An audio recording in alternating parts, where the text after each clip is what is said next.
Donald Trump shugaban ƙasar Amurka ya janye ƙudurinsa na karɓar kuɗin fito a mashigar Hormuz. Haka zalika Netanyahu Firaministan Isra'ila ya ce, "Za mu kai mummunan hare-hare kan ƙasar Iran idan ta takale mu." Hare-haren Isra'ila sun kashe mutum 7 a Gaza kamar yadda rahoto ya bayyana a jiya. Masu saurare ku biyo mu domin jin waɗannan rahotannin labarai da muke tafa da su, kamar yadda za mu kawo muku su daki-daki dalla-dalla. Donald Trump shugaban ƙasar Amurka ya janye ƙudurinsa na karɓar kuɗin fito a mashigar Hormuz. Shugaban ƙasar Amurka Donald Trump ya janye ƙudurinsa na neman jiragen ruwa da ke bi ta mashigar Hormuz su riƙa biyan kuɗi ga Amurka domin tsaron da take bayarwa. A wani saƙo da ya wallafa a shafinsa na sada zumunta, Trump ya ce, bayan tattaunawa da shugabannin wasu ƙasashen gabas ta tsakiya, Amurka yanzu za ta fi mayar da hankali wajen samun yarjejeniyoyin kasuwanci da zuba jari maimakon karɓar kashi 20 na dukkan kayan da ake jigilarsu kamar yadda ya bukata a baya. Ya kuma sake jaddada cewa mashigar ruwan a buɗe take ga dukkan jiragen ruwa, sai dai bayan zirga-zirgar jiragen ruwa na baya-bayan nan sun nuna cewa yawan jiragen da ke amfani da mashigar ya ragu a cikin watanni 2. Sakamakon karuwar hare-hare tsakanin ƙasar Amurka da kuma Iran. Rikicin ya kuma haifar da tashin farashin mai a kasuwannin duniya. Haka zalika Netanyahu Firaministan Isra'ila ya ce za su kai mummunan hari kan ƙasar Iran idan ta takale su. Firaministan Isra'ila Benjamin Netanyahu ya ce Isra'ila za ta kai mummunan hare-haren ramuwar gayya kan Iran.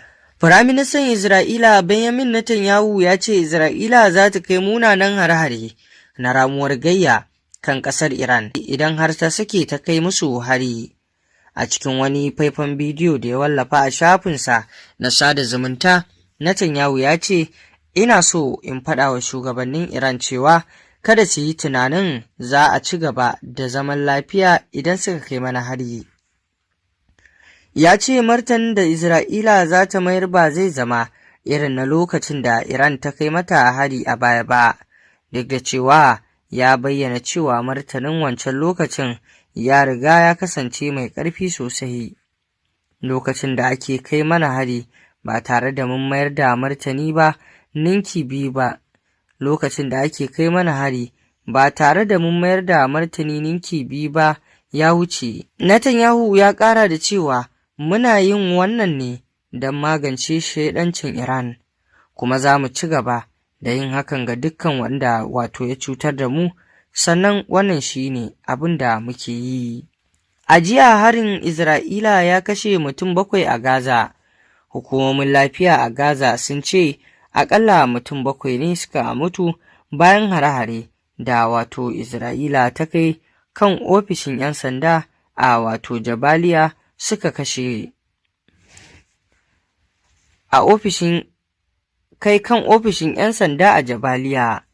Shaidu sun shaidawa manema labarai cewa wani jirgi marar matuƙi na Isra'ila ya harba makamai masu linzami guda 4 a wani ofishin 'yan sanda da ke kusa da wata kasuwa mai cunkoso. Ma'aikatar harkokin cikin gida da ke aiki ƙarƙashin Hamas a Gaza ta ce ɗaya daga cikin waɗanda aka kashe shugaban ofishin 'yan sanda ne. Daga cikin waɗanda suka mutu har da wata mace.